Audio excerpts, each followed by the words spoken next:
Case 1. Susan Powell. It was a Sunday morning when Josh Powell called his 2 young sons out of bed at midnight and told them they were going on a camping trip in December in Utah, in the snow. His wife Susan stayed home, he said. She was sleeping. She was never seen again. This is the story of Susan Powell, a 28-year-old mother who smiled in every photograph, who wrote her fears into a journal because she had nowhere else to put them, and who, by all evidence, knew exactly what kind of man she had married. To understand why Susan would never have willingly missed that Sunday morning, you have to understand who she was. Not a passive victim, not a woman without a plan. Susan was methodical, emotionally intelligent, and quietly brave. She had already contacted an attorney about a divorce. She was weeks, maybe days, from leaving Josh Powell for good. She never got the chance. Susan had written about Josh in her journal for months, about the control, the coldness, the way he managed every dollar and every conversation.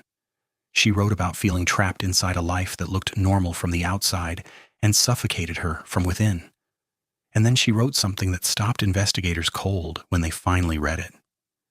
She wrote that if anything ever happened to her, Josh would be responsible. She wrote that down, in plain English. And then she went home, tucked her boys in, and waited for a way out that never came. On the evening of December 6th, 2009, Susan returned home from a church activity around 9 p.m. The boys, Charlie, 5, and Braden, 2, were already home with Josh. Everything looked ordinary. Neighbors saw nothing unusual. The street was quiet.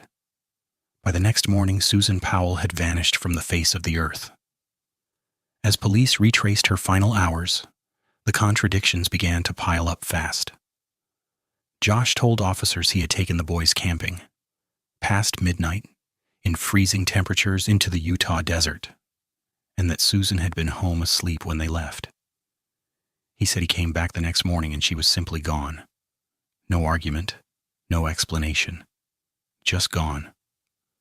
Officers walked through the house, and the house was screaming.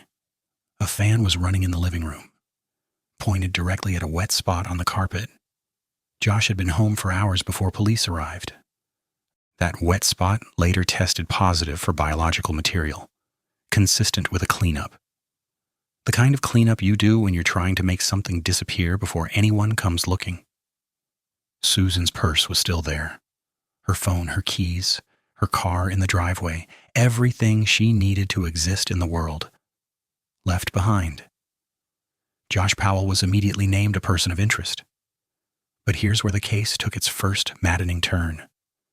Without a body, without enough physical evidence for an arrest, investigators were legally paralyzed. Josh knew it. He lawyered up, stopped cooperating entirely, and within weeks, packed his sons into a car and drove to Washington State to live with his father, Steve Powell. That move told investigators everything. Because Steve Powell wasn't just a difficult man. Steve Powell was the key to understanding exactly how dangerous Susan's world had become. When police eventually got inside Steve's home, not through Susan's case, but through an unrelated investigation that finally cracked Josh's world back open, what they found was grotesque. Steve had been secretly filming and photographing Susan for years, not casually, obsessively. He had recorded her in private moments without her knowledge or consent, and he had told people, without shame, that he believed Susan had been in love with him. Susan had written about this too, about feeling watched, about dreading visits to that house, about the creeping dread that came with simply being in the same room as her father-in-law. She had been surrounded on every side. Steve Powell was convicted on child exploitation charges and sent to prison. And with that conviction came the moment Susan's family had been fighting for. A judge ordered Charlie and Braden removed from Josh's custody. Her parents, Chuck and Judy Cox, had spent years battling for those boys. They were so close to bringing them home. But Josh Powell had one last move, and no one saw it coming. On February 5th, 2012, a social worker brought Charlie and Braden to Josh's home for a routine supervised visit. What the social worker didn't know was that Josh had already decided this was the end. He had already purchased gasoline. He had already made his choice. He let the boys into the house. He locked the door. The social worker stood on the step, waiting to be let in. She called her supervisor. She called 911. She banged on the door. And then she heard Charlie's voice from inside. "Daddy, no." The house exploded. Josh Powell had doused the home in gasoline and ignited it with his sons inside. He killed Charlie. He killed Braden. He killed himself. And in doing so, he destroyed whatever physical evidence remained and silenced the only two witnesses who had been with him the night Susan disappeared. It was calculated. It was final. And it was the act of a man who knew exactly what he had done 2 years earlier and had never once intended to face it. In the aftermath, investigators pieced together what they could. Josh had been accessing Susan's financial accounts after her disappearance. His digital devices contained searches and files that suggested premeditation. Cadaver dogs had reacted at a location in the West Desert, near an abandoned mine shaft close to where Josh claimed they had camped that night.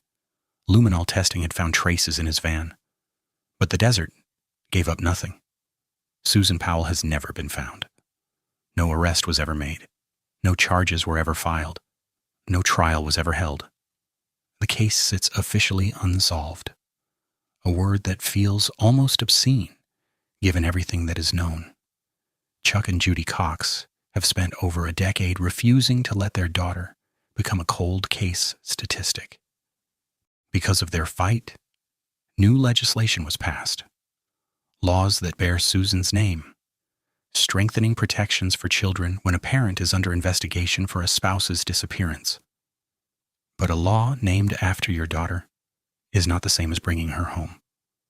Somewhere in the Utah desert, Susan Powell may still be waiting. A woman who wrote her own ending in a journal years before it happened, who saw the danger clearly, who was days away from escaping, and who ran out of time in the most ordinary way. A Sunday night, a quiet house, a husband who stayed behind. Susan was not naive. She was not passive. She was simply running out of time in a world that moved too slowly to save her. If you are reading the warning signs in your own relationship right now, the control, the isolation, the fear you keep folding into yourself, because there is nowhere else to put it, please do not wait for the right moment. Reach out to the National Domestic Violence Hotline, because Susan couldn't, and she knew exactly what was coming. Case 2. Jennifer Dulos. She kissed her 5 kids goodbye on a Friday morning, dropped them off at school, and drove home. And then Jennifer Dulos simply vanished. No body, no goodbye, no final message. Just blood on the floor, a trail of evidence 40 miles away, and a husband who, rather than face a jury, chose to die with his secrets. This is the story of Jennifer Dulos, a mother of 5, a woman who saw what was coming, wrote it down, begged the system to protect her, and was failed anyway. Jennifer was 50 years old when she disappeared. She lived in New Canaan, Connecticut, one of those wealthy, picture-perfect New England towns, where the houses are enormous, the schools are elite, and the most dangerous secrets hide behind the most beautiful doors. From the outside, Jennifer had everything: a stunning home, 5 healthy children, a husband who ran a luxury construction company. But behind those doors, things had been rotting for years. Now Fotis Dulos, her husband, was the kind of guy who made sure everyone noticed him. The European education, the high-end construction company, the racing cars on weekends. It was all a very carefully constructed suit of armor. But it wasn't just success he was chasing. It was the appearance of it. He needed people to look at him and see a winner. And for a long time, that's exactly what they saw. Charming when he wanted to be. Magnetic in a room. The kind of man who shakes your hand and somehow makes you feel like you should be grateful he noticed you. But the people who got close enough, the ones who saw past the performance, they noticed something else underneath it. A need to control everything around him. A rage that surfaced when things didn't go his way. A man who wore confidence like a mask and wore cruelty like a second skin. Jennifer had grown up in a world of culture and privilege. She was warm, thoughtful, creative. She had written a novel. She was deeply devoted to her children. And by every account from the people who loved her, she was the kind of person who made you feel seen. She met Fotis in the early 2000s. They married. They had 5 children, 3 boys and twin girls. They settled in New Canaan. But as the years passed, the marriage became something suffocating.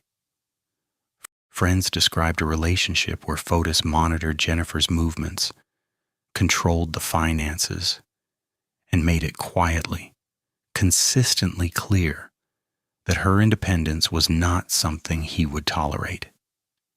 He needed to own every room he walked into, and he treated his wife like one of the rooms. When Jennifer finally filed for divorce in 2017, she wasn't just ending a marriage.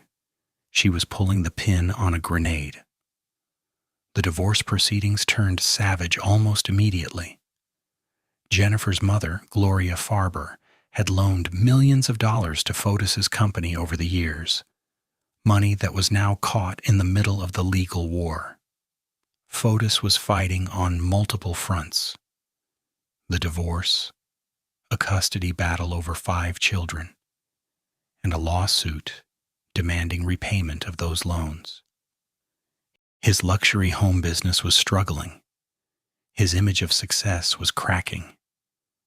And at the center of every single legal battle stood Jennifer, who was seeking primary custody and who had filed court documents describing, in plain language, exactly what she feared her husband was capable of.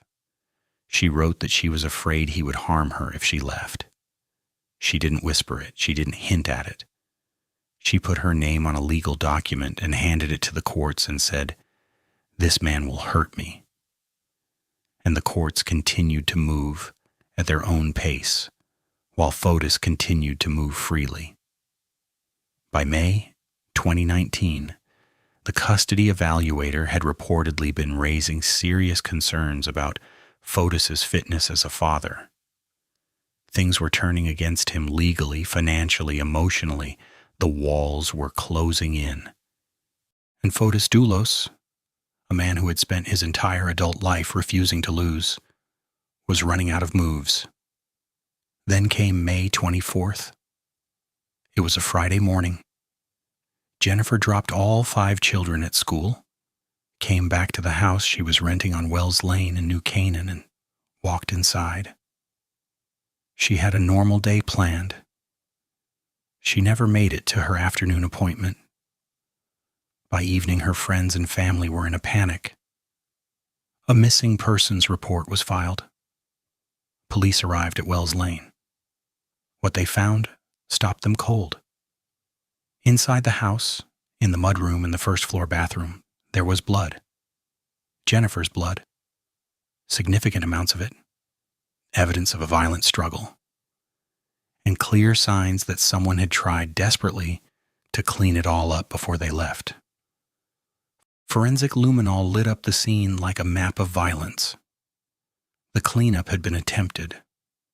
But science doesn't forget, and it doesn't lie. And then, 40 miles away in Hartford, the second piece fell into place. Surveillance cameras on Farmington Avenue captured footage from that same night. A red Ford pickup truck, moving slowly through the neighborhood, stopping at trash cans along the street. A man getting out, dropping bags, getting back in. Moving on to the next one, back and forth, multiple stops. Whoever this was, they weren't panicking or they were working through a plan. Police recovered those bags. Jennifer's blood was inside them, clothing soaked in it, cleanup materials. This was not the behavior of a confused or grieving man. This was methodical. This was premeditated. And the man on that footage, the one calmly working his way down the street, bag by bag, was Fotis Doulos. But here's what a lot of people overlook about that night in Hartford. Fotis wasn't alone. Standing right there with him, visible on that same surveillance footage, was his girlfriend, Michelle Troconis, a Venezuelan woman nearly 20 years younger than Fotis, who had moved into his life while he was still legally married to Jennifer, and while the custody battle over 5 children was in full swing. She was there that night. She was part of it. Every bag that went into every trash can, she was present for all of it.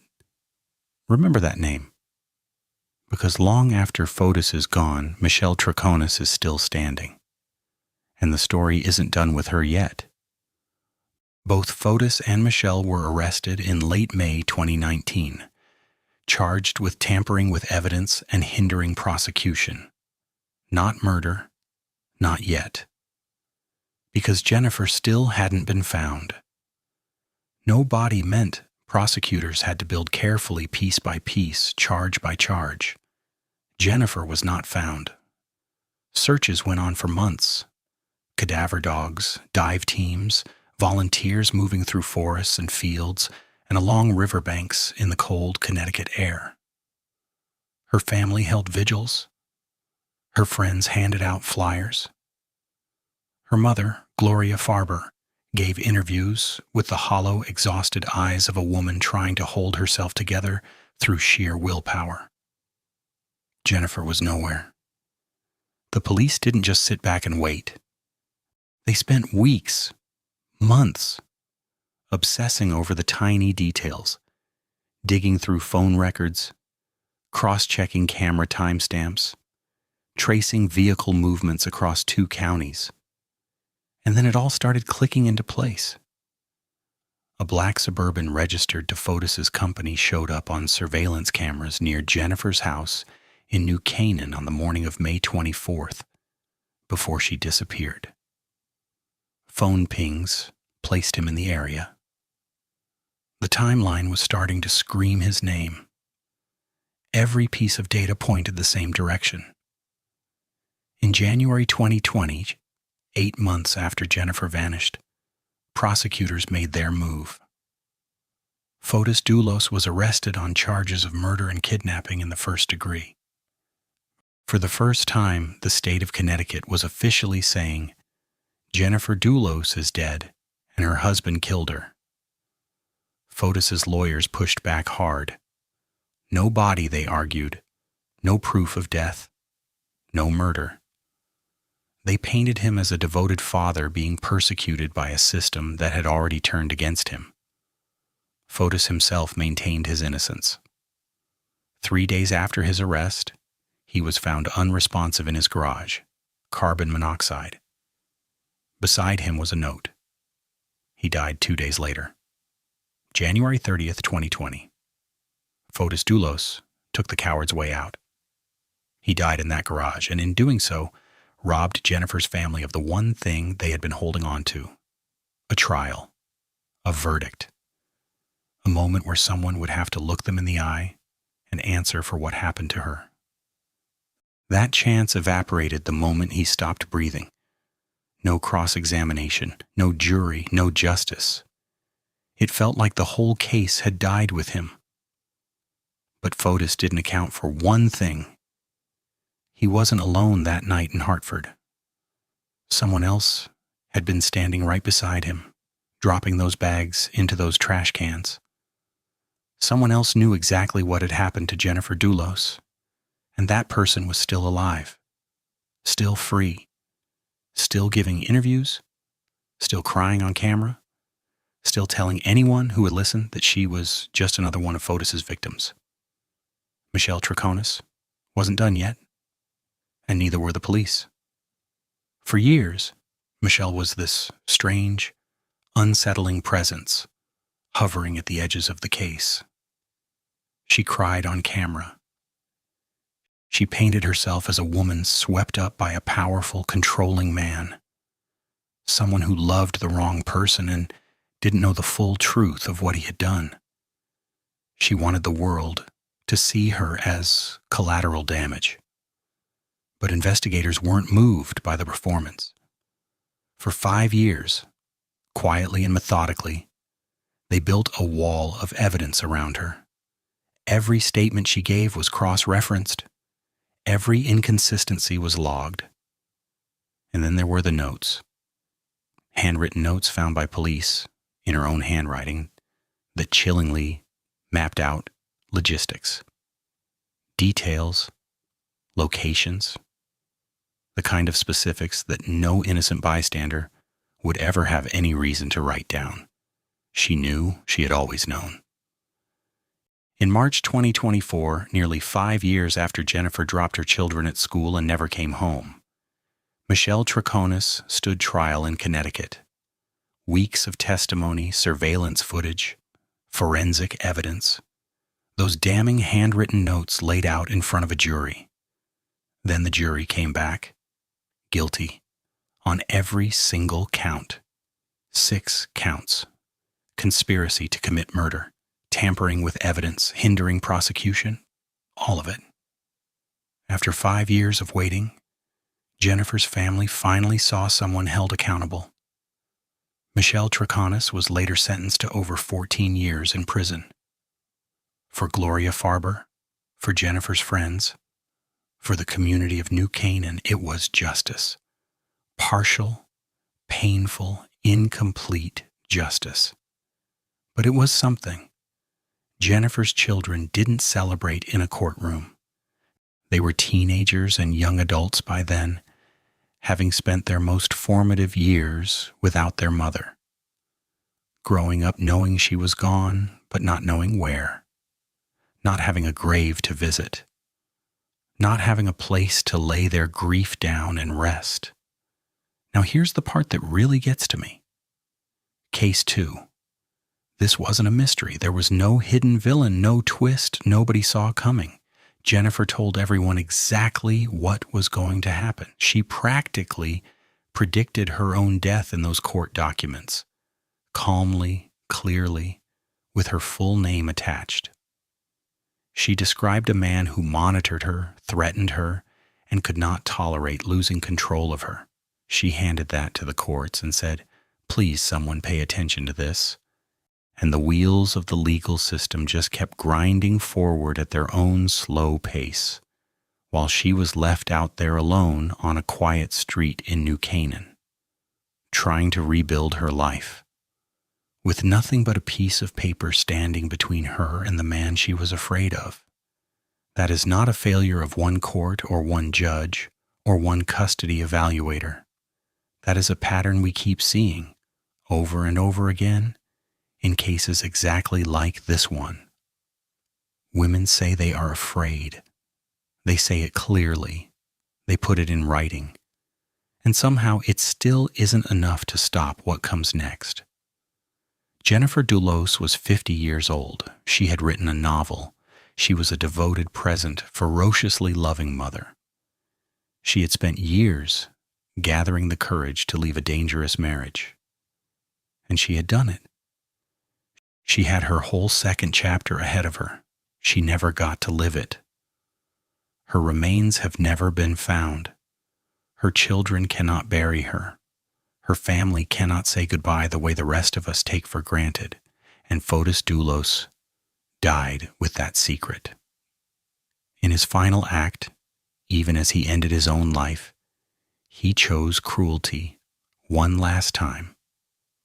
He made sure they would never have closure. That tells you everything you need to know about who he was. Jennifer Dulos wasn't just a headline. She was a mother who had the courage to say out loud, I am scared. This man will hurt me. She said it. She documented it. She did everything right. So if there is one thing, just one thing, to take away from her story, it's this. When someone tells you they are in danger, believe them the first time. Not the third time. Not after the paperwork clears. The first time. Jennifer deserved that. And so does every woman still out there trying to be heard. Case 3 Kiera Coles. A Chicago mail route. October 2nd, 2018. Somewhere between stops, a postal carrier puts down her bag and never picks it up again. Her truck sits on the curb. Mail still inside, unsorted, undelivered. Her phone goes dark. She doesn't come home for dinner. She doesn't call. She doesn't show up the next morning. She was 8 months pregnant. Kiera Coles was 26 years old, a United States Postal Service carrier working the south side of Chicago. She had a route she knew by heart, a baby due in weeks, and by every account from the people closest to her, a life she was actively building. Her co-workers described her as dependable. Her family described her as warm. Nobody described her as someone who walked away from things. That detail matters because what happened on October 2nd was not a woman choosing to disappear. Something was done to her. And the closer this investigation got to the truth, the more it kept circling back to one person. That Tuesday started like any other workday. Kiera clocked in at her postal station, loaded her truck with the day's deliveries, and drove out to the Chatham neighborhood on Chicago's south side. Neighbors later confirmed they saw her that morning. A familiar face, doing a familiar job, moving through the same blocks she always covered. Nothing seemed off. Nobody flagged anything unusual. At some point during that shift, she was gone. When Kiera didn't return home that evening, her family didn't wait. They knew her well enough to know that silence from Kiera meant something was wrong. She wasn't the type to go quiet. She wasn't the type to cut contact. She was a month away from giving birth, a woman with every reason in the world to stay close to the people she loved. Chicago police opened a missing persons investigation immediately. Search teams moved through the Chatham neighborhood. Her postal route was retraced step by step. Flyers went up across the south side with her face, her name, a number to call. The family went to the media fast and loud because they understood instinctively what law enforcement would confirm. In missing persons cases, the first 48 to 72 hours are everything. After that, the trail doesn't just go cold. It disappears. But even as the search expanded, investigators were already focusing their attention somewhere specific. Not on a stranger, not on a random street encounter. On the man who shared Kiera's life, her boyfriend, the father of her unborn child. Police questioned him early. Then they came back. Then they came back again. The reason, according to sources close to the investigation, was simple. His timeline didn't hold up. There were inconsistencies, gaps and contradictions that detectives kept pressing him on. The full details of those inconsistencies have never been made public, which is standard practice in active investigations. But the pattern of repeated questioning tells its own story. When police keep returning to the same person, it isn't a coincidence. He was never cleared. He remained the central figure of suspicion throughout. To understand why investigators went there so quickly, you have to understand what Kiera's life actually looked like in those final weeks. The relationship was under strain. Sources close to the case described real tension, the kind of pressure that builds when a baby is imminent and two people are not standing on solid ground. Kiera was navigating all of that privately while still showing up to her route every morning, still loading that truck, still delivering mail in the October cold. That speaks to who she was. She carried things without making them everyone else's problem, But the weight of what she was carrying was real, and investigators paid attention to it. There is a documented, devastating reality that sits behind this case. Homicide is one of the leading causes of pregnancy-associated death in the United States. The risk is highest when a relationship is already volatile, when there is fear or control, or the kind of desperate pressure that a man might feel when a child is coming and he doesn't want that life. Kiera's story sits exactly at the center of that pattern. Investigators know the data. They knew where to look. Now and legally, the picture has to be stated clearly. No charges have ever been filed. No arrest has been made. Without a conviction, no one can be definitively named a killer. But the investigative focus, the repeated questioning, the documented inconsistencies, all of that pointed in one direction from the very beginning. There's also the physical evidence, or rather the absence of it, that tells its own story. Kiera's truck was abandoned mid-route. No camera captured her leaving on foot. No witness reported a struggle, a scream, a confrontation. She didn't run. She didn't fight her way out of something in public view. The most straightforward reading of that scene is that she got into a vehicle with someone she knew, someone whose presence on her route wouldn't have alarmed her, someone she might have rolled down the window to speak to without a second thought. A stranger abduction in broad daylight, leaving zero physical evidence, zero witnesses, zero trace, is possible. But it requires an extraordinary chain of luck. The simpler explanation is that she knew exactly who pulled up next to her truck. Weeks went by, then a month, then several months. Searches were conducted and yielded nothing. Leads came in, were investigated, and dried up. The media cycle moved on to other stories, other names, other tragedies. Chicago kept moving. Kiera's family did not move on. This is a part of the story that deserves to be said directly. Missing black women in America do not receive the same sustained media attention as missing white women. That disparity is not a theory. It is documented, measured, and consistent across decades of data. Families of black missing persons have to fight harder just to keep a name in the public conversation, to keep pressure on investigators, to prevent a case from quietly becoming an unsolved statistic. Kiera's family understood that from the beginning, and they fought accordingly. Her mother gave interviews. The family organized community events. They pushed back every time the story threatened to fade. Every anniversary of her disappearance, they showed up again publicly, loudly, and without apology, demanding that Kiera's name stay alive.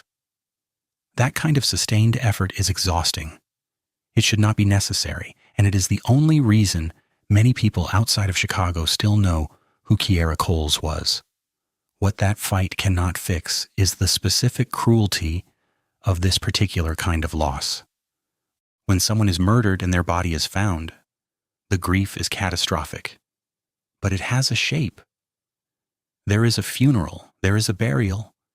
There is something concrete to mourn, something that marks the end of one chapter and the beginning of whatever comes next for the people left behind. Kiera's family has none of that. They cannot bury her. They cannot hold a service that feels final. They live in a permanent state of not knowing, hoping she is alive somewhere, fearing the worst, unable to fully grieve and unable to fully stop hoping. Her mother has spoken publicly about what that limbo actually feels like, about the weight of waking up every single day in exactly the same uncertainty, about seeing pregnant women on the street and feeling it all over again, about watching her daughter's baby shower photos on a phone while knowing that the baby in those photos never came into the world. 2 lives, a mother and her son, both gone on the same October afternoon. Chicago PD lists the case as open. Tips still come in periodically. As of today, there has been no arrest, no charges, no resolution. But here's the thing about cases like this. They get solved. Not always quickly, not always cleanly, but they get solved. A witness who stayed quiet for years finally talks. A relationship breaks down and someone decides silence isn't worth it anymore. New technology pulls something useful out of old evidence. One phone call changes everything. Somewhere in Chicago or somewhere beyond it, a person has been living with the knowledge of what happened on that mail route since October 2nd, 2018. They watched the searches happen. They watched Kiara's mother go on television and beg for information. They watched the flyers go up and slowly fade and get replaced. They have been carrying this for years. That kind of weight has a way of finding the surface eventually.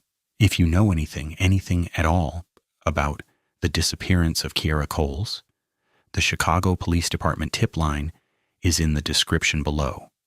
Anonymous tips are accepted. One call is all it takes. Kiara Coles was 26 years old. She was 8 months pregnant. She went to work on a Tuesday morning the way she always did, and she never came home. Her family is still waiting. Her son never got to meet her. She has not been found. She has not been forgotten. And this case is not closed. Case 4, Lauren Spearer, 4:30 in the morning, a college town in Indiana, and somewhere between a front door and a security camera, a 20-year-old girl simply stops existing. No scream, no struggle caught on film, no final message, just gone. Her name was Lauren Spearer, junior at Indiana University, 5 feet tall, barely 100 pounds, a heart condition serious enough to wear a medical alert bracelet every single day. And on the night of June 3rd, 2011, she walked out of an apartment building in Bloomington without her phone, without her shoes, without her keys, and was never seen again. The people who were with her that night are still alive, still walking around, and they have never told investigators what happened. Let that settle for a second. Lauren grew up in Edgemont, New York, suburban, comfortable, the kind of town where parents sleep easy at night. She was a social kid, loved her friends, loved music, loved the particular kind of freedom that comes with your junior year of college, when you finally feel like you figured out who you are. By every account from people who knew her, she was warm, funny, the kind of person who made a room feel fuller just by being in it. June 3rd, 2011 was a Friday, and Lauren had plans. She and her friends headed out to Small Bar, a local spot a few blocks from her apartment on North College Avenue. The weather was warm, end-of-year energy in the air, the specific kind of night that feels endless when you're 21 and untouchable. But somewhere between midnight and 4 in the morning, the night started coming apart. Lauren lost her phone, then her shoes. She was seen at multiple locations across Bloomington, on foot, with different people, in different combinations. And the surveillance footage that captured her movements created a timeline that looks less like a night out and more like a slow disintegration. Frame by frame, she gets smaller, more unsteady, more alone. The last frame anyone ever had of Lauren Spearer was at 4:30 a.m. outside an apartment building on North College Avenue. She was with a man named Jay Rosenbaum, a student who lived there. The camera caught them walking in together. Rosenbaum would later tell investigators he walked her to the elevator. She said she was fine, and he went to bed. His building was less than a block from hers. She never made it home. Now here's the question that has eaten at this case for over a decade. And it's not a legal question, it's a human one. At what exact moment does a person decide that a 5-foot, 100-pound girl, barefoot and intoxicated in the middle of the night, is no longer their responsibility? What does that decision look like from the inside? Is it exhaustion, panic, calculation, or just the specific kind of carelessness that comes from knowing on some level that nothing bad ever really happens to people like you? Because Lauren wasn't alone that night. She was with people who knew her, people who saw the state she was in, and every single one of them made a choice. When her roommates realized she hadn't come home, They did what any terrified friend would do. They called everyone. When that didn't work, they called her parents. When that didn't work, the Bloomington Police Department got involved. And within days, what started as a missing persons report became one of the most intensive searches in Indiana state history. Lauren's parents, Charlene and Rob Spearer, drove to Bloomington immediately. What they walked into was something no parent is built to survive: a city full of people who might know something, wrapped in a legal silence so complete it felt deliberate. 3 men were identified as being with Lauren during the critical hours of that night: Jay Rosenbaum, Jesse Wolfe, Corey Rossman. Within days of Lauren's disappearance, all 3 had retained attorneys. All 3 declined to speak freely with investigators. All 3 exercised their constitutional right to remain silent. And look, the Fifth Amendment exists for a reason. Legal rights matter. But here's what's difficult to square. These weren't strangers. These were people Lauren knew, people she'd spent the night with, people who, under any reasonable human standard, had watched something go wrong, and then decided collectively or individually that a lawyer was the first call to make. Not, "Where is she?" Not, "Let me help you find her." A lawyer. Investigators didn't fold. They executed search warrants on apartments, vehicles, and personal property. They brought in cadaver dogs. They drained sections of the Jordan River. The FBI got involved. They reviewed over 100 hours of surveillance footage, conducted more than 100 interviews, and followed every lead that surfaced. Nothing that could hold up in a courtroom ever materialized. In 2012, the Spearer family filed a civil lawsuit against Jesse Wolfe and Corey Rossman, arguing that the men's negligence directly contributed to Lauren's disappearance. The depositions that followed were extraordinary, Dyke, not for what was revealed, but for what was refused. Session after session, specific questions about that night were met with Fifth Amendment invocations. Not vague questions, specific ones. Questions like, "Did you see Lauren after 4 a.m.? Do you know where Lauren went? Is there something you haven't told police? Legally protected? Strategically deployed?" Silence. One detail from that period has never left investigators or journalists who followed the case closely. During the civil proceedings, it emerged that Corey Rossman had been involved in a physical altercation earlier that same night, reportedly involving another man in Lauren's orbit. The nature of that fight, what sparked it, whether it connected to what happened later, those threads were never fully pulled because the people holding them refused to let go. The lawsuit was eventually dismissed in 2016, not because the family was wrong, because the law, in this case, had simply run out of tools. Lauren's mother, Charlene, has given interviews over the years that are almost impossible to watch. Not because she breaks down, though sometimes she does, but because of the specific clarity of her anger. She isn't confused about what happened. She is furious about what she believes. That people who know the truth have chosen, again and again, to protect themselves instead of her daughter. She has said publicly that she believes Lauren did not walk away on her own. She has said she believes people know what happened. She has never stopped saying it. In 2019, 8 years after Lauren vanished, she was legally declared dead. 8 years of not knowing. 8 years of a bedroom somewhere in New York, sitting in permanent suspended animation. 8 years of Charlene and Rob Spearer waking up every single morning in the same place they were on June 4th, 2011, waiting for someone to decide that telling the truth matters more than protecting themselves. There is a particular cruelty to this kind of case that doesn't exist in the ones that get solved. When there's a trial, when there's a conviction, grief has somewhere to go. It's still grief, but it has a shape. What the Spearer family has lived with is shapeless. A missing piece that never became an answer. A case file that stays open not because there are no suspects, but because the people closest to the truth built legal walls that the system as designed cannot fully breach. And that is Bloomington's real secret, not the details of one terrible night, but the demonstration, live, documented, uncontested, that if you have money, if you have lawyers, if you have the social infrastructure to stay quiet and absorb the pressure, you can watch a family suffer for over a decade and face absolutely no legal consequence for your silence. Lauren's case didn't just expose what might have happened to one girl.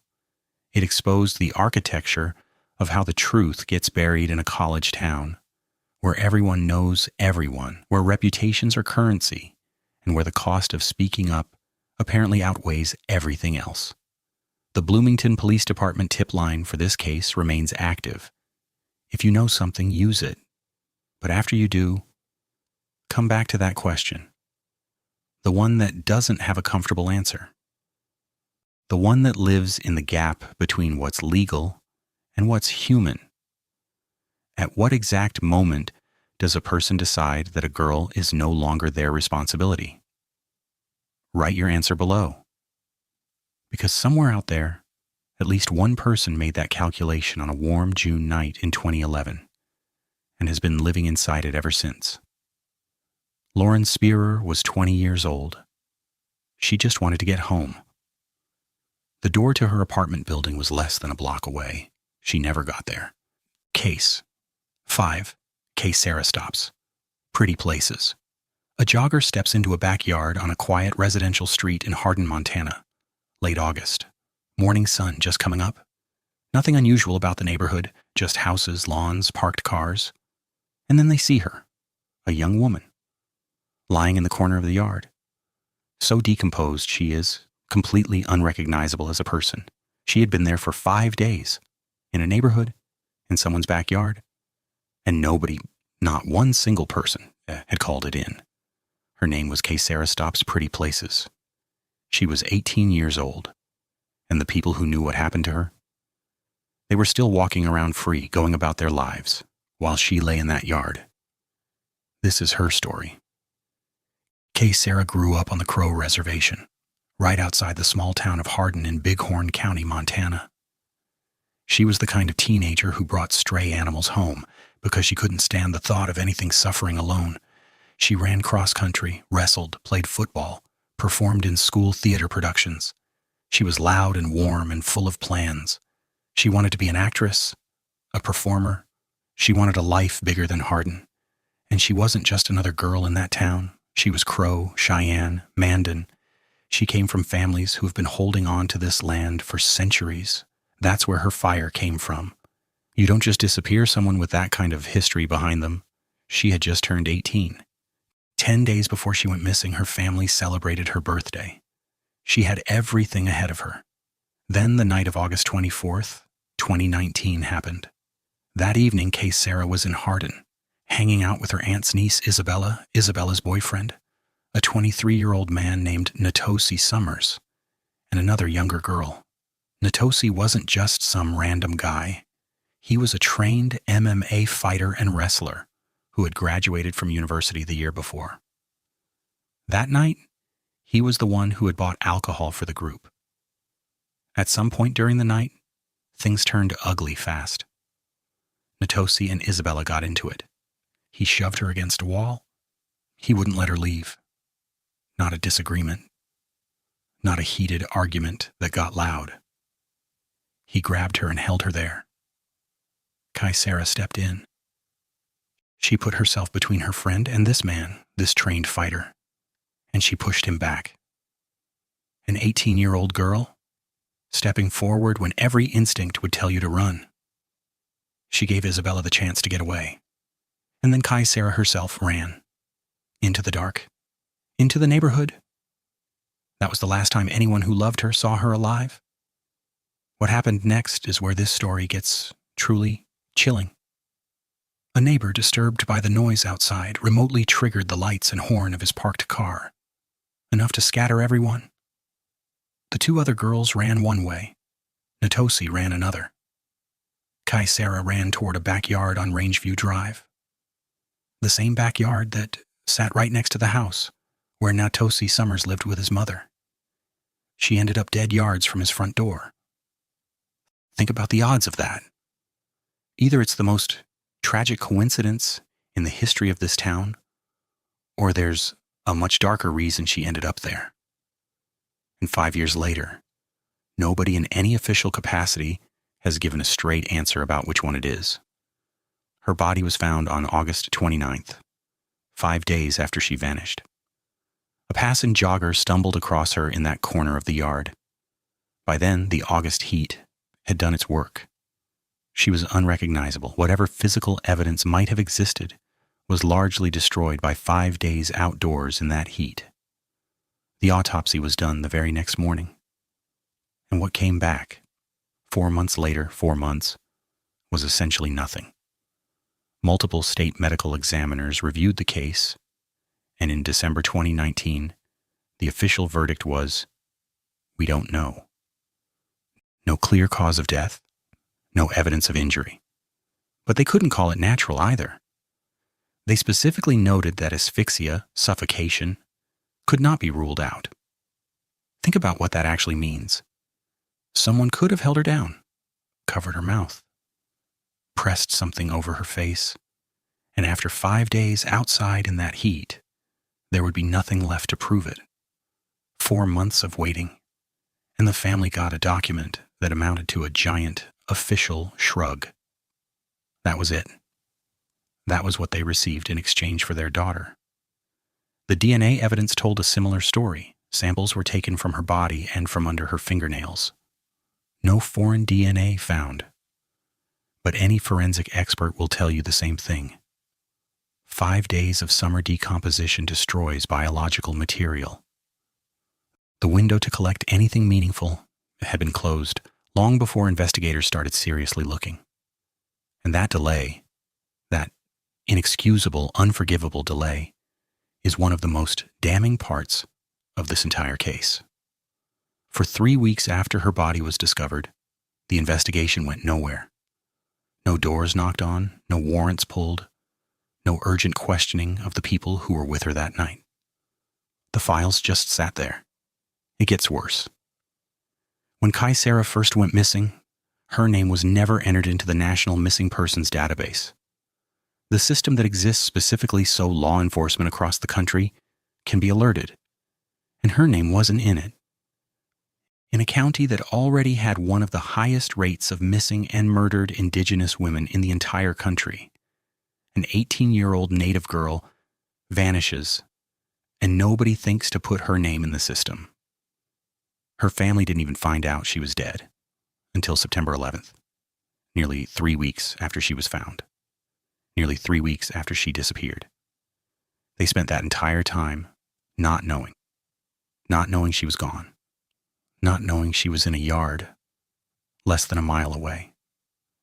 When the family finally got the news, they didn't wait for the system to help them. They couldn't afford to. Her Aunt Grace didn't have a choice. She had to become the one person keeping this case from falling through the cracks entirely.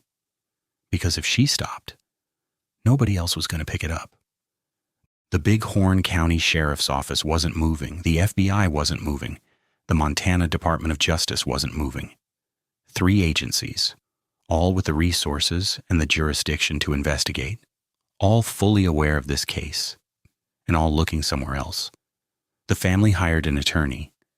They organized rallies in Hardin and across Montana. They flew to Washington. They testified in front of government officials. They collected evidence themselves and physically handed it to law enforcement. Grace said it clearly. We have written letters, requested meetings, made phone calls, provided witness statements. We have done all that we can possibly imagine to convince law enforcement to investigate the murder of my niece. Their attorney was even more direct. Her murder isn't being investigated. Not because there are no suspects, not because there's been no evidence. So then why? The more you look at this case, the more you realize it's not that the system failed Kaysera. It's that the system was doing exactly what it was designed to do, nothing. Because in Bighorn County, in that part of Montana, the lives of Native women have historically been treated as a lower priority. Not by accident, by habit, by culture, by years of getting away with it. Kaysera wasn't the first. She wasn't the last. She was one name in a long list of Native women from that region who went missing or turned up dead while law enforcement moved slowly or not at all. Her name started appearing on signs and murals and vigil candles across Montana. People dressed in red on national awareness days and held her photograph. Senators made statements. Her story reached national news. The hashtag carried her name across the internet. But her case file barely moved. 2 years after her death, the Bighorn County attorney finally released a public report. It was a mess. They had 4 witnesses, people with direct first-hand knowledge of what happened that night on Rangeview Drive. And while their stories didn't perfectly line up, they all pointed to the same thing: a violent confrontation, a 23-year-old man, and Kaysera running for her life. It was all there, in writing, confirmed. And still, no charges, no arrests, nothing.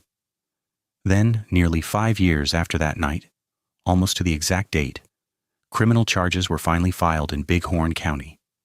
But not murder charges. The suspect was charged with 2 counts of criminal endangerment for allegedly chasing the 2 other girls with his pickup truck after Kaysera had already run the other way. 2 counts of criminal endangerment. For a girl who ended up dead in his backyard, there was nothing. The state's official position remained: cause of death undetermined. Grace responded the only way a person can after 5 years of fighting. The other girls who were there that night were also victims, she said. They came out of that night alive. Kaysera didn't. But it could have been either of them too. And then July 2024. Nearly 5 years after Kaysera died, her family gathered for one more vigil, not to march, not to demand anything from officials who had already shown what they thought her life was worth. They gathered to receive the last remaining piece of their daughter's body, her jawbone. It had been held by the authorities all this time. And now, finally, it was being returned. Her mother, Geraldine Ruth, stood there and said something so simple and so gutting that it's hard to repeat without stopping. Now I have to rebury my daughter again. One time is enough. One time is enough. Forget the hashtags for a second. Forget the statistics about missing Indigenous women, the task forces, the government reports, the awareness days. Kaysera was a kid who wanted to be on a stage someday. She was a daughter whose mother is now burying her twice.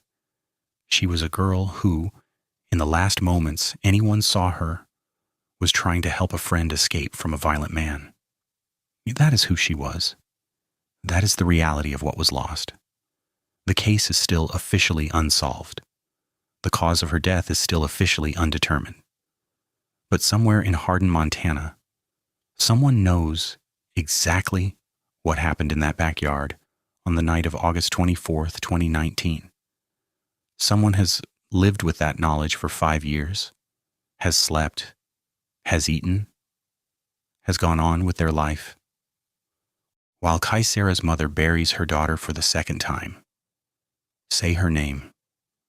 Kaysera stops pretty places. And don't let the silence win. Case 6. Vanessa Guillen. She went to work one morning and never came home. No goodbye, no warning, just silence. And a military base that for weeks acted like nothing had happened. Her name was Vanessa Guillen. She was 20 years old, a U.S. Army soldier stationed at Fort Hood, Texas. She was strong, driven, and proud of her uniform. She had dreams bigger than most people twice her age. And on April 22nd, 2020, she walked into the equipment room of her battalion and was never seen alive again. What followed was one of the most heartbreaking, infuriating, and deeply disturbing cases in modern American military history. A story about murder, cover-up, institutional failure, and a family that refused, absolutely refused, to let the truth stay buried. This is the story of Vanessa Guillen. Vanessa grew up in Houston, Texas, the daughter of Mexican immigrants. She was the second of 5 children in a tight-knit, hard-working family. Her mother, Gloria, worked long hours. Her father, Rogelio, did whatever it took to keep the family afloat. And Vanessa wanted to give back. She wanted to be someone her family could be proud of. She enlisted in the U.S. Army at 19. She trained hard. She was physically tough, mentally sharp, and deeply loyal to her family. Her mother later said Vanessa used to send home money from her paychecks. Not because she had to, but because that was who she was. By April 2020, she was a specialist assigned to the 3rd Cavalry Regiment at Fort Hood. She was young, yes, but she wasn't naive. And that matters. Because what was happening to Vanessa at Fort Hood before her disappearance was something she had tried to tell people about. According to her family and close friends, Vanessa had been experiencing sexual harassment from a fellow soldier. She had confided in her sister Lupe that she was being harassed but was afraid to report it, afraid of retaliation, afraid of what the Army would do or wouldn't do. Think about that for a moment. A trained U.S. Army soldier who signed up to serve her country felt unsafe, not on a battlefield, on her own base. She told her mother, she told her sister, but she did not file an official report because she had seen how the system worked, or didn't work. And then on the morning of April 22nd, 2020, Vanessa Guillen was last seen in the parking lot of her Regimental Engineer Squadron headquarters. She had her car keys and her room key with her. She was seen on surveillance cameras. After that, nothing. Her personal items, including her car keys and room key, were later found in the armory room where she had been working. She had simply vanished. Inside a secure military installation, in broad daylight. Her family reported her missing immediately. They were desperate, vocal, and relentless from day one. But the Army's initial response was painfully slow. The official investigation moved at a pace that baffled and enraged her family. Weeks passed, then a month, then 2 months. And here's where this case starts to reveal something darker than just one crime. The Army wasn't just slow. It appeared to her family and many observers to be indifferent. The base had a deeply troubled history. Fort Hood had one of the highest rates of violent crime, sexual assault, and soldier suicide in the entire U.S. military system. It wasn't a coincidence. It was a culture. Vanessa's family didn't wait for the system to act. They went public. Her sister Lupe became a fierce, tireless advocate. Her mother gave tearful, gut-wrenching interviews in Spanish and English. The hashtag I am Vanessa Guillen spread across social media. Protests erupted, not just in Texas but across the country. Lawmakers got involved. The pressure mounted, but still, no Vanessa. Then, on June 30th, 2020, 69 days after she disappeared, human remains were found buried in a shallow grave near the Leon River in Bell County, Texas, about 20 miles from Fort Hood. The remains were later confirmed to be Vanessa Guillen. She had been bludgeoned to death with a hammer inside the armory room. Her body had been dismembered, then buried. The brutality of it is almost impossible to absorb. And the man responsible? A 20-year-old fellow soldier named Aaron Robinson, the same man Vanessa's family had long believed was connected to her disappearance. He had been in the same unit. He had been in the same building on the day she vanished. And investigators would later determine he was, in fact, her killer. But when law enforcement moved in to arrest Robinson on July 1st, 2020, he pulled out a gun and shot himself. He died later that night. He took his specific motive, his exact reasoning, his full version of events, all of it to the grave with him. There was, however, a second person charged in connection with the case. Cecily Aguilar, Robinson's girlfriend and a civilian, was arrested and charged with helping to dispose of Vanessa's body. According to prosecutors, Aguilar had helped Robinson dismember and bury the remains across multiple locations. In 2023, Aguilar was convicted of conspiracy to tamper with evidence and other charges. She was sentenced to over 30 years in federal prison. But for Vanessa's family, the conviction, while meaningful, was only part of the answer. Because the deeper question, and the one that haunted every press conference, every protest, every sleepless night, was this: how did this happen? How does a young woman get murdered inside a U.S. military base and the Army not know? Or worse, know and not act? Let's talk about Aaron Robinson for a moment, because understanding him is key to understanding how this crime was possible. By multiple accounts, Robinson had been exhibiting troubling behavior in the weeks and months before the murder. There were reports of tension. There were people who later said they knew something was wrong. And yet, nothing was flagged. Nothing was escalated. The harassment Vanessa had reportedly experienced was, according to her family, connected to Robinson. The exact nature of their interaction remains partially disputed. Robinson never faced trial, so the full picture was never laid out in a courtroom. But what is clear is this: Vanessa was afraid. She had told the people she trusted, and the institution that was supposed to protect her did not. That failure is not just a tragedy, it's a systemic indictment. What came out of this case, in part because of Vanessa's family's relentless fighting, was something called the I Am Vanessa Guillen Act, introduced in Congress in 2020 and eventually incorporated into the 2022 National Defense Authorization Act. The legislation made significant changes to how sexual assault and harassment cases are handled in the military. It moved the authority to prosecute such cases outside the direct chain of command, a massive structural shift that advocates had been pushing for years. Vanessa Guillen changed military law after her death because her family refused to let her disappear twice, once from the world and once from history. There are aspects of this case that still don't sit easily. The exact sequence of events inside that armory room, the full motive. Was it rooted in harassment, a confrontation, an obsession that turned violent? Robinson's death ensured that those answers remain incomplete.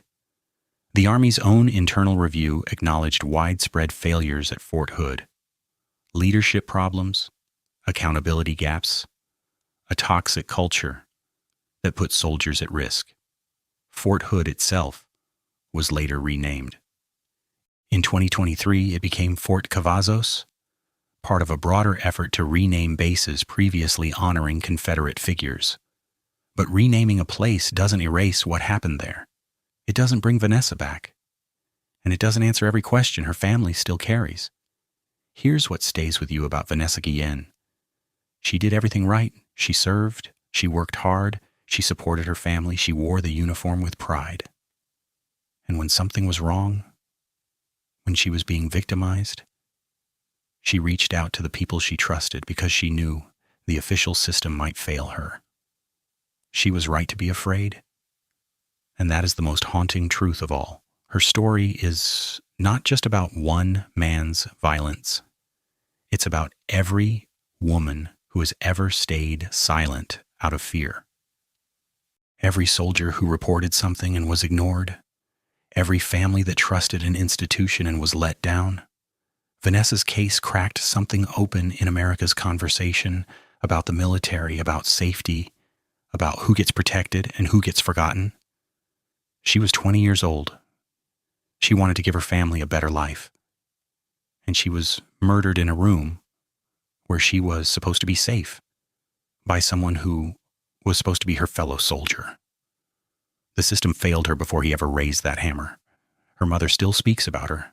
Her sister still fights. And Vanessa Guillen, her name, her face, her story, is now written into federal law. She was not forgotten. She made sure of that, even from the grave. Case 7 Anna Marie Rintola.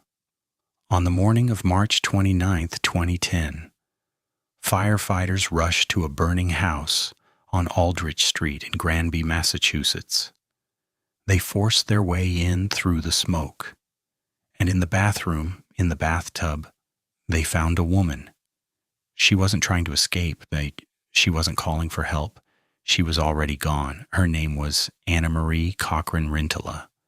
She was 36 years old, a wife, a woman who had built a quiet life in a small New England town.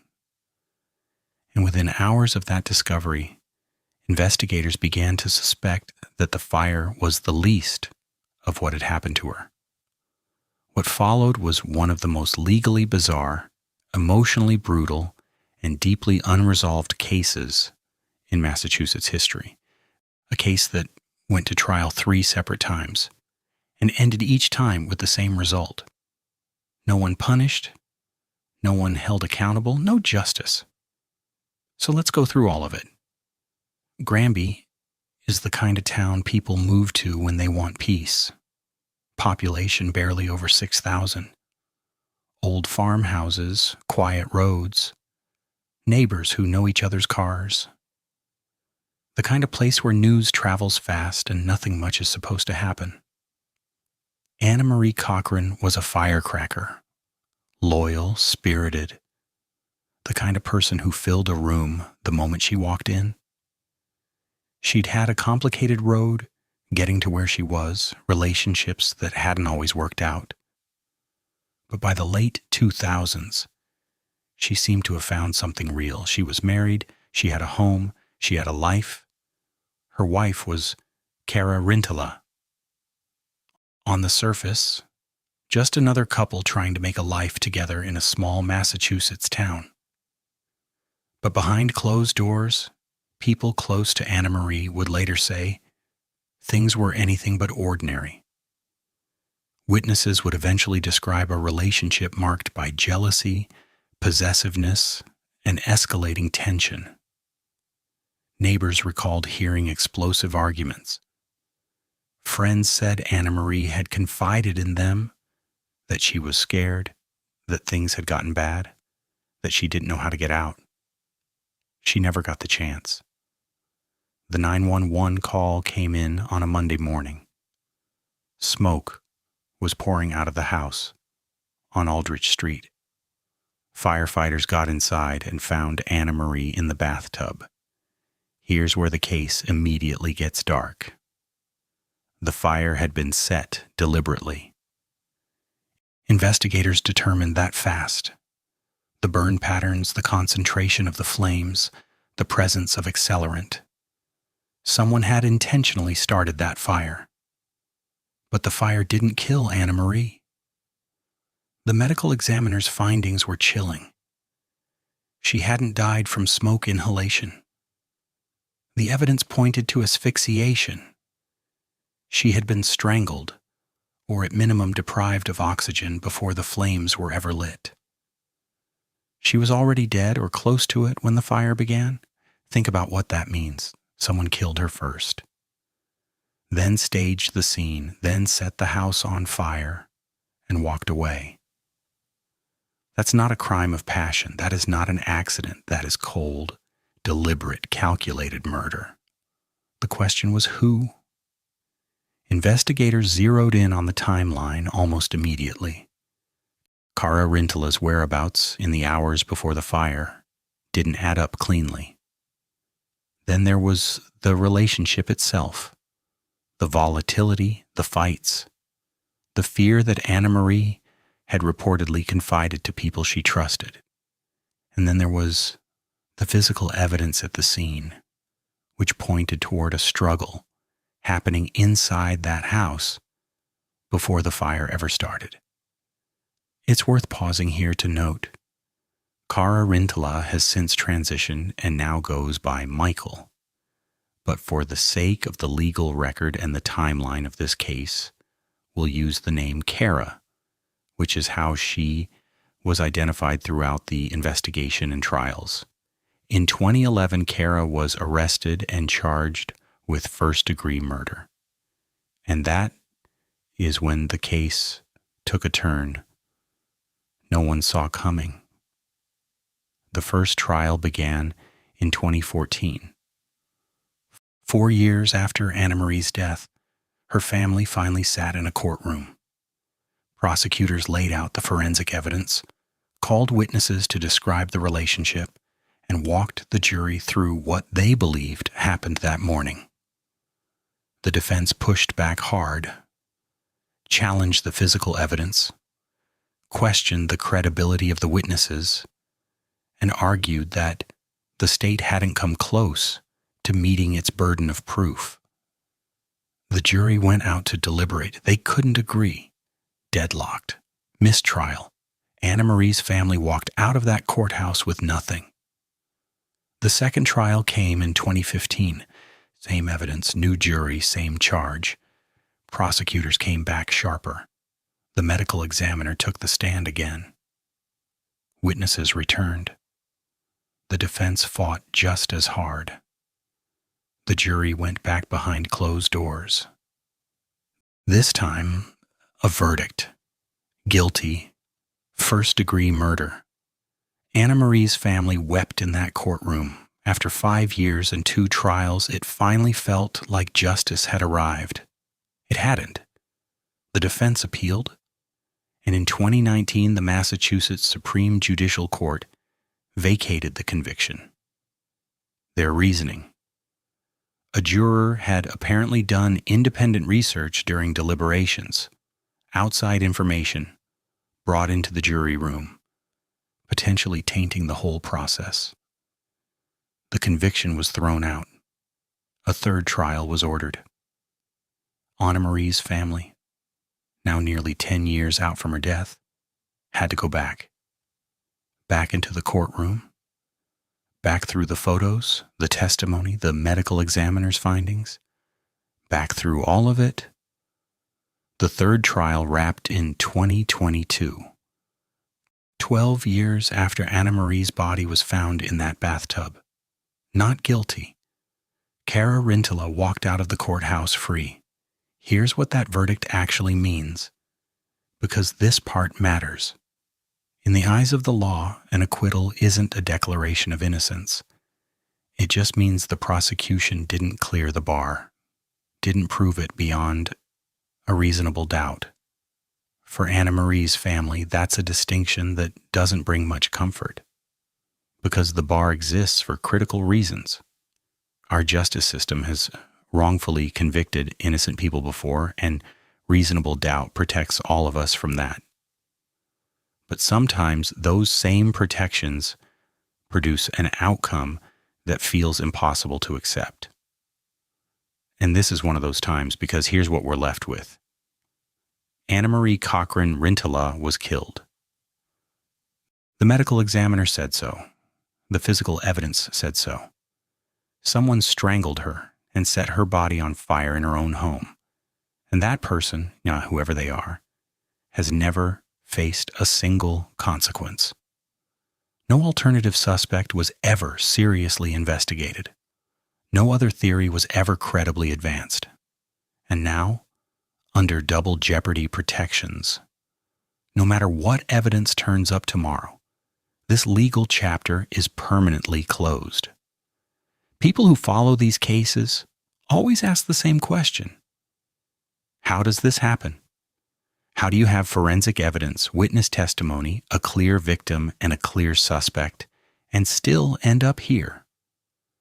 Part of it is the system working exactly as designed and producing an outcome that still feels like a failure. Part of it might be something harder to measure. This was a same-sex relationship, a gender transition, a case full of details that jurors in different years may have processed very differently. Whether that played a role across 3 separate juries is impossible to say, but it's impossible to ignore. And part of it is just the brutal reality of circumstantial cases where the picture feels complete, but no single piece is airtight enough to put it beyond doubt. So the case sits where it has sat for over a decade now. Not forgotten, not solved, just open. Anna Marie Cochran Rintala was someone's daughter, someone's friend, someone who laughed too loud and loved fiercely and had plans for her life that she never got to make happen. She died in a bathtub while someone set her house on fire around her. She was 36 years old. And nobody has ever been punished for it. Her family has never stopped fighting for her. The people who knew her still say her name. And her case still circulates, still turns up in forums, still provokes outrage in people who encounter it for the first time and feel the cold weight of how it ended. Some cases close, some cases change laws, and some cases just stay open. A scar that doesn't heal, a question no one can officially answer. This is one of those cases. Anna Marie deserved better. She still does. Case 8, Ellen Greenberg. She stabbed herself. That's what they said. 20 times. Once in the back of the head and the door to the apartment, locked from the inside. I need you to just sit with that for a second. 20 stab wounds. And the official conclusion, amicus signed, filed, closed, was suicide. Not murder. Suicide. This is the story of Ellen Greenberg, and I promise you, the more you hear, the less that ruling makes any kind of sense. Ellen was 27 years old. She taught kindergarten in Philadelphia. She had 22 5-year-olds who absolutely adored her. Every single morning her mom called her. Not texted, called. That was their thing. Ellen was the kind of person who made you feel like the most important person in the room, and she had no idea she was doing it. She was engaged to be married. She and her fiancé, Sam Goldberg, shared an apartment in the Manayunk neighborhood of the city. And on January 26th, 2011, a snow day, a Wednesday, that apartment became the center of one of the most disputed death investigations Pennsylvania has ever seen. Sam had gone to the gym that morning. Ellen stayed home. When he came back, he said he couldn't get in. The door was locked, and she wasn't answering. He got the building superintendent. They forced it open, and Ellen was on the kitchen floor, stabbed 20 times, a kitchen knife near her body. Sam called 911. Police came. And of course, they treated it as a murder. I mean, how could you not? You walk into a scene like that, you don't think self-inflicted. You think someone did this. The responding officers called it homicide. That was the right call. But then something weird happened. Within just a few hours, the whole focus of the investigation pivoted. They stopped looking outward and started looking at Ellen. And by the time everything was formally concluded, the Philadelphia medical examiner had signed off on a ruling that would haunt this case for over a decade. Suicide. Self-inflicted stab wounds. Ellen's parents, Joshua and Sandra, were devastated. Not just by grief, by that word, suicide. Because they knew their daughter, and the more they started asking questions, the more the evidence kept asking the same questions right back. Let's talk about the wounds, because this is where it gets genuinely impossible to rationalize.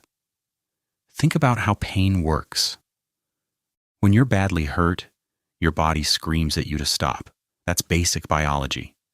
Most documented cases of suicide by stabbing involve one wound, maybe two. Ellen had 20, 10 in her chest, 9 in her abdomen, and the medical examiner still called it suicide. But here's what makes that conclusion completely fall apart. There was one additional wound at the back of her skull, stabbed in the back of the head. Independent forensic experts who reviewed this case said it was something that just could not have been self-inflicted. It wasn't just one guy saying this, it was a whole chorus of experts. Because look, you can try to explain away a lot of things, but driving a knife into the back of your own skull after you've already been stabbed 19 times? You can't make that make sense. You just can't. But the physical wounds aren't even the whole story. You have to look at what was inside her system too. Toxicology showed medication in Ellen's body, sedatives, anxiety-related drugs, at levels that raised serious questions. Did she take them herself? Maybe. But when? And how much exactly?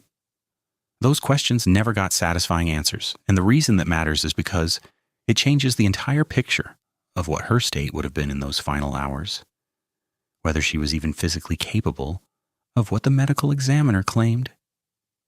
And then there's the door. Sam told police he couldn't get in because it was locked. The implication being she locked it herself from the inside, a detail that made the whole thing seem more cut and dried. But investigators later confirmed that this particular lock could be locked from the outside with a key. And just like that, the one thing that made the suicide theory seem obvious, that locked door, wasn't so obvious anymore. It basically wrecked that whole sealed room angle the police had been leaning on. Look, I have to be clear here. Legally, Sam Goldberg hasn't been charged with anything. He had his alibi, the gym footage checked out. There were no visible injuries on him, no signs of a physical struggle. In the eyes of the law, he is an innocent man. That's the reality of where this case stands. But Ellen's family has never stopped pointing in his direction. And multiple people who knew her, friends, people she trusted, told investigators and reporters that things between them had not been good in the months before she died. Arguments, tension. Ellen telling people close to her that she wasn't happy. Whether any of that connects to what happened in that kitchen is something no court has ever formally ruled on. But it also hasn't gone away. Her parents hired forensic pathologists. They hired lawyers. They went public. And for almost a decade, they hit wall after wall. Just a massive, faceless system that had already made up its mind and didn't want to admit it might have been wrong. Then in 2022, 11 years after Ellen died, a Philadelphia judge ruled that the family had presented enough credible evidence to formally challenge the original finding. It was a real moment. After over a decade of pushing, someone in authority finally said, "This deserves another look." But it still didn't change anything. No arrest, no new death certificate, nothing that actually gives the Greenbergs the one thing they've been killing themselves for: the truth. The week Ellen died, she was buying things for the apartment, a kitchen rug, towels, small ordinary things you buy when you're building a future with someone. She had 22 kids who were going to walk into her classroom and wonder where she was. She had a mother waiting by the phone for that morning call that never came. She showed no prior signs of wanting to die, no history of self-harm, no prior attempts, no note. Everyone who knew her described a woman who was moving toward life, not away from it, toward a wedding, toward a future. It's a terrifying thought, honestly, that a system can just pick a direction on day one and stay the course, no matter how much evidence piles up pointing the other way. That the people left carrying the weight of that decision aren't investigators or medical examiners. They're a mother and a father who just want someone to finally admit that their daughter didn't do this to herself. 13 years later, Joshua and Sandra Greenberg are still fighting, still saying her name, still insisting, and the evidence keeps insisting with them, that 20 stab wounds, including one to the back of the head, is not what suicide looks like. Whoever was in that apartment on January 26th, 2011, whoever truly knows, is still out there. Ellen Greenberg was 27 years old. She taught 5-year-olds how to read. She was going to get married.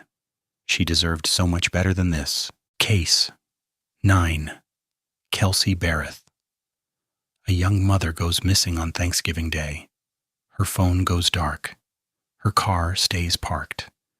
And the man who was supposed to love her, the father of her child, shows up to collect their daughter like nothing happened.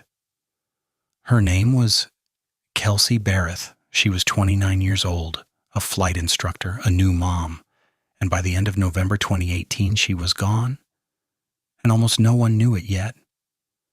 This is her story, and it doesn't end where you think it does. Kelsey Barrett grew up in Washington State, the kind of person who lit up a room without trying. She was sharp, driven, and had a love for aviation that most people spend their whole lives dreaming about. By her late 20s, she was a certified flight instructor in Woodland Park, Colorado, a small mountain town nestled in the Rockies, about 8,000 feet above sea level. Population, just over 7,000 people. The kind of place where everybody knows your car. In 2017, Kelsey began a relationship with a local rancher named Patrick Frazee. He was rugged, quiet, charming in the way that men who don't say much often are. Within a year, Kelsey was pregnant. In April 2018, she gave birth to their daughter, Kaylee. They were engaged, or at least Kelsey thought they were moving toward a future together. But something was wrong from the beginning. Something Kelsey may not have fully understood until it was too late. Thanksgiving Day, November 22nd, 2018. Kelsey goes to the Safeway in Woodland Park. Security footage captures her inside the store with baby Kaylee, shopping for holiday groceries. She looks healthy. She looks normal. She looks like a young woman with her whole life in front of her. That is the last confirmed sighting of Kelsey Barrett alive. Later that day, Patrick Frazee drives to her townhouse to pick up Kaylee for a scheduled custody visit. He takes the baby, he leaves, and Kelsey, by all accounts, simply vanishes. Here's what makes it even more chilling. For almost 2 weeks, nobody reported her missing. Not because no one cared, but because someone was making sure the world didn't notice. Text messages began going out from Kelsey's phone after Thanksgiving. Messages to her employer, saying she needed time off. Messages to her family, telling them she was fine. One message even told Kelsey's mother not to come for a visit. But Kelsey's mother, Cheryl, knew her daughter. She knew something was off. The tone was wrong. The language didn't sound like Kelsey, and Kelsey, a woman who called her parents regularly, had gone completely silent. On December 2nd, 2018, after not hearing from her daughter for over a week, Cheryl Barrett contacted the Woodland Park police and reported Kelsey missing. That's when investigators got their first look at just how carefully this disappearance had been staged. The Teller County Sheriff's Office took the case. When they began digging into Kelsey's phone records and surveillance footage, the story started cracking open fast. Patrick Frazee was the obvious starting point. He was the last known person to see Kelsey. He was the father of her child. He had access to her home. But when investigators talked to him, he was calm, almost unnervingly so. He expressed no urgency, no panic. He seemed more inconvenienced than heartbroken. But then a name emerged that changed everything: Crystal Lee Kenny, a nurse from Idaho, and the missing link between Patrick Frazee and the truth. Crystal Lee Kenny had a history with Frazee. They had known each other for years. And in late November 2018, she drove from Idaho to Colorado. And she did something that would haunt her for the rest of her life. According to court records and Kenny's own sworn testimony, on November 22nd, Thanksgiving Day, Kelsey Barrett was the victim of a brutal physical assault inside her own home, an act of fatal violence committed by Patrick Frazee while their infant daughter was present in the house. Crystal Lee Kenny arrived afterward. She cleaned the scene. Per her testimony in court, she took Kelsey's phone and used it to send those messages to the employer, to the family, to buy time. And Kelsey's body was destroyed and scattered. To this day, no remains have ever been found. Let that sink in for a moment. There is no grave. There is no closure of that kind for Kelsey's family. She was erased. Why would Patrick Frazee do this? Investigators believe it came down to control and a dark, calculating desire to be rid of Kelsey entirely. He reportedly had a new romantic interest.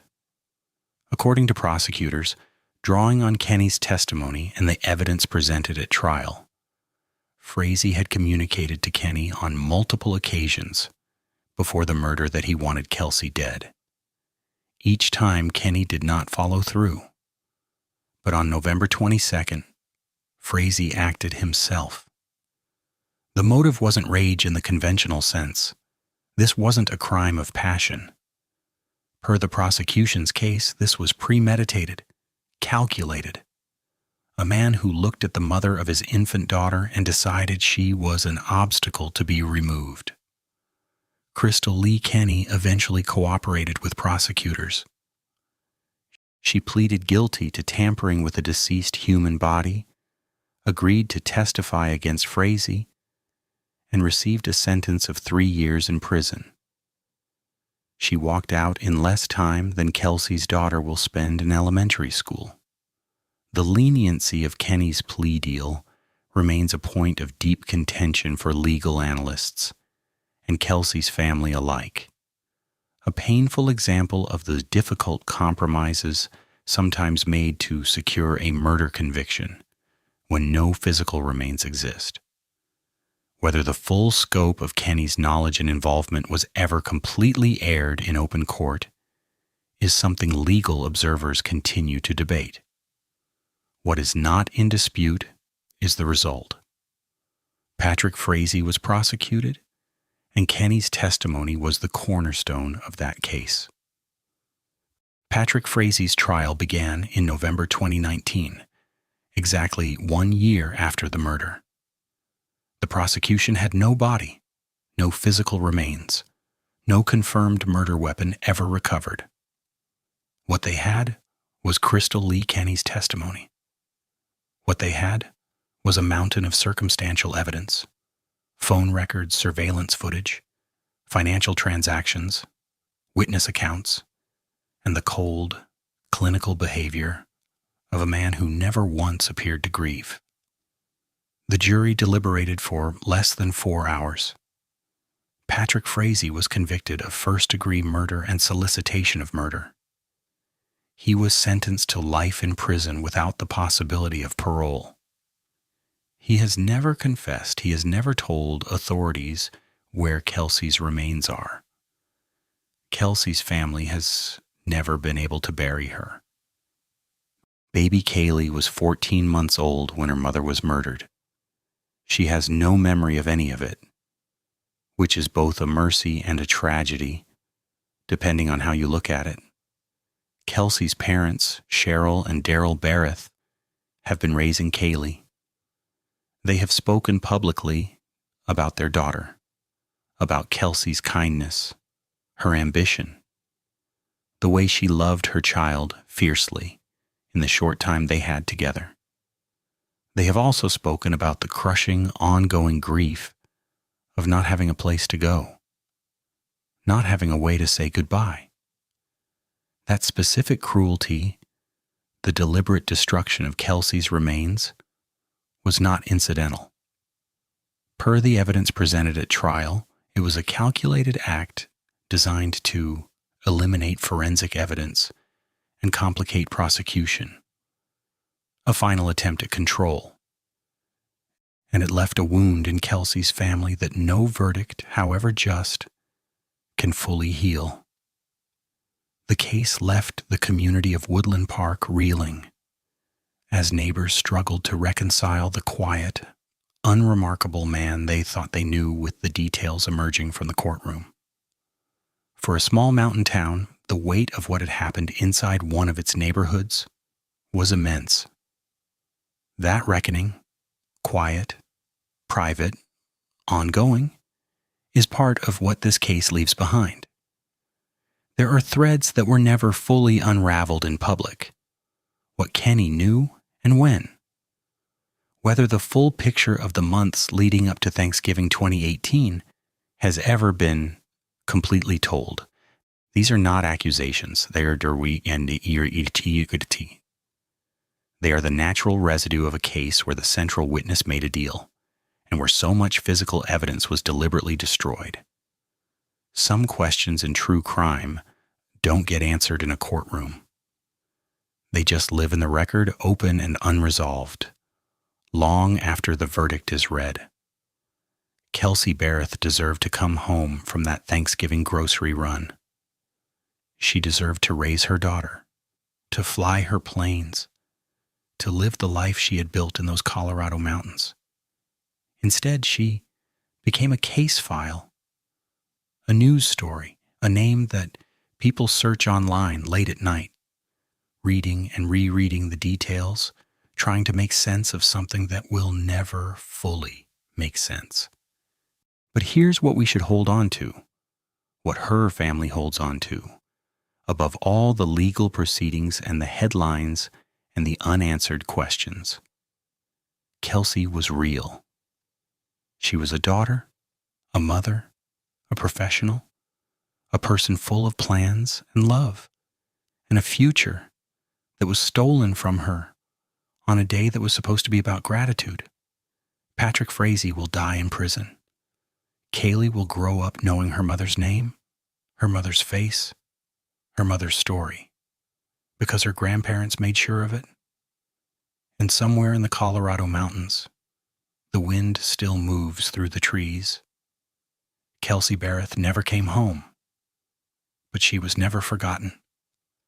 And in cases like this, in the gap between a conviction and the full, unvarnished truth, that has to be enough, even when it isn't. Case 10. Crystal Rogers. She left 5 kids at home. Her car was found on the side of the road with a flat tire, her phone, her purse, her keys, all still inside. But Crystal Rogers was nowhere to be found. And the man who was supposed to love her? He had nothing to say. 35-year-old Crystal Rogers was the heart of her family in Bardstown, Kentucky. She was the kind of woman you couldn't forget. Warm, loud in the best way. Someone who showed up without being asked. She worked hard. She loved harder. And on the night of July 3rd, 2015, she vanished into thin air, leaving behind a mystery that would consume an entire community, destroy a family, and expose something deeply sinister hiding in plain sight. To understand what happened to Crystal, you have to understand Bardstown first. It's a small town, and the kind where everyone knows your name, your car, and your business. Population just under 12,000. Quiet streets. The kind of place where crime doesn't even seem possible. But Bardstown had a dark year in 2015.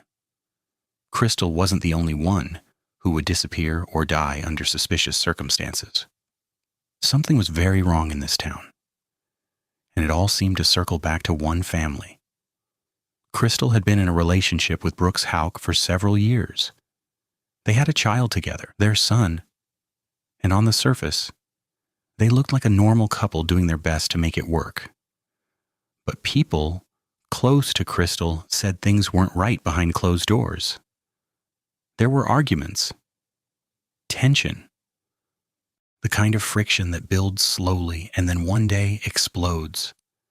The night of July 3rd, 2015, Crystal had been at a 4th of July celebration with Brooks and family. Nothing unusual was reported. She seemed fine.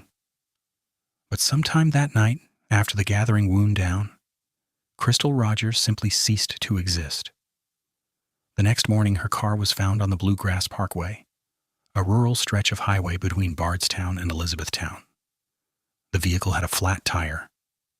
That, in itself, wasn't alarming. What was alarming was everything left behind. her purse, her phone, her keys. Women don't abandon their purses. They don't leave their phones. They don't walk away from a flat tire in the dark and never come back. Something happened on that road, or before she ever got there. Her family filed a missing persons report immediately, and from the very beginning, they pointed the finger at one man, Brooks Houck. Brooks came from a prominent local family. His brother was a law enforcement officer. His family had roots in the community. And investigators would later suggest that these very connections may have slowed the case down. That the power structure around the Houck family created an invisible wall between the truth and justice. Crystal's family screamed that from day one. Nobody wanted to listen. In the early weeks of the investigation, something chilling emerged. Cell phone records placed Crystal's phone, the phone found in her car, near the Houck property after her disappearance. But here's where it gets strange. The records seemed to contradict the official timeline, which meant either the phone was moved or the story about when and where she was last seen wasn't the whole truth. Brooks Houck cooperated with investigators initially, but refused to take a polygraph test. He lawyered up. He stayed quiet. And in a case where no body had been found, no crime scene had been identified, and no physical evidence had been publicly confirmed, silence was something he was allowed to maintain. Crystal's family refused to accept that silence. Her father, Tommy Ballard, became the public face of the search. He gave interviews. He showed up to every vigil. He kept his daughter's name alive in the press when the story threatened to fade. He was relentless. He was in pain. And then, in November 2016, 16 months after Crystal vanished, Tommy Ballard was shot and killed while deer hunting on his own property. Let that land for a second. The father of a missing woman who had been loudly demanding answers and pointing at a suspect was killed in what was ruled a hunting accident. His family didn't believe it for a single moment, and frankly, neither did a lot of people. Two tragedies. One family, one suspect orbiting both. The Ballard family had now lost Crystal and Tommy within just over a year. They were being swallowed by grief and unanswered questions, and the feeling grew louder. Someone was sending a message. Years passed. The case went cold in the public eye, but behind the scenes, something was stirring. The FBI got involved. A task force was assembled, and investigators began to look not just at Brooks Houck, but at the broader web of relationships, loyalties, and potential cover-ups surrounding him. For years, there was no sign of Crystal, no remains, no confirmation, just an empty space where she should have been. The absence of a body is one of the most powerful tools a killer can have. No body means no crime scene. No crime scene means no forensic trail. It's a calculated move, whether intentional or not, that can stall justice indefinitely. But investigators were building something, slowly, methodically. They were talking to people in Brooks Houck's circle. They were going back through phone records, financial records, movements. They were listening to people who had been afraid to speak. And gradually a picture formed. In 2023, 8 long years after Crystal Rogers disappeared, Brooks Houck was formally arrested and charged with her murder. 8 years. Think about what that means for her children, who lost their mother when they were young and spent the better part of their childhoods without answers. Think about what it means for Crystal's mother and siblings, who spent nearly a decade fighting to be believed. The charges were significant. This wasn't a case of prosecutors guessing. By the time they moved, they believed they had enough. The wheels of justice were finally turning. But as of the time this script was written, the case had not reached a verdict. Brooks Houck had not been convicted. He maintained his innocence. And Crystal Rogers' family was still waiting for the moment a jury would finally speak the truth out loud.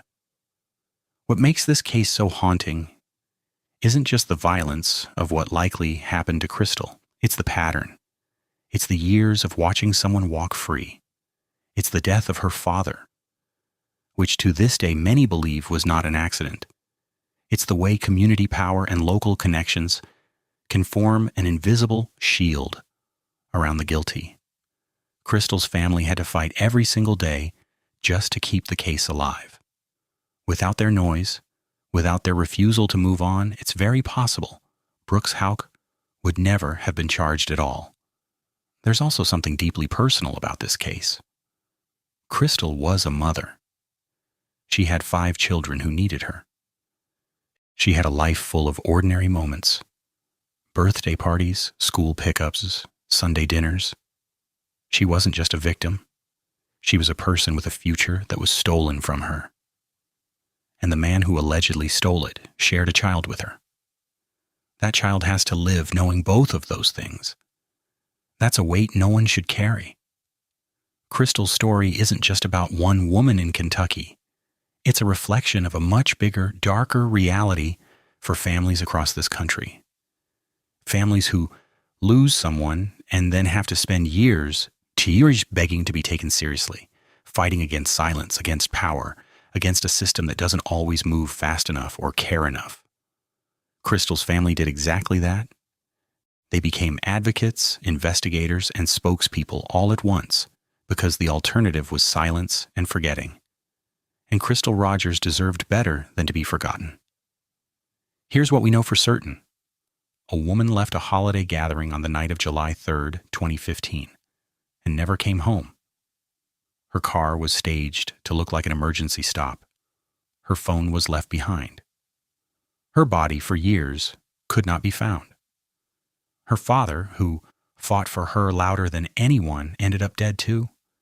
And the man suspected of killing her lived freely in the same small town as her grieving family for nearly a decade.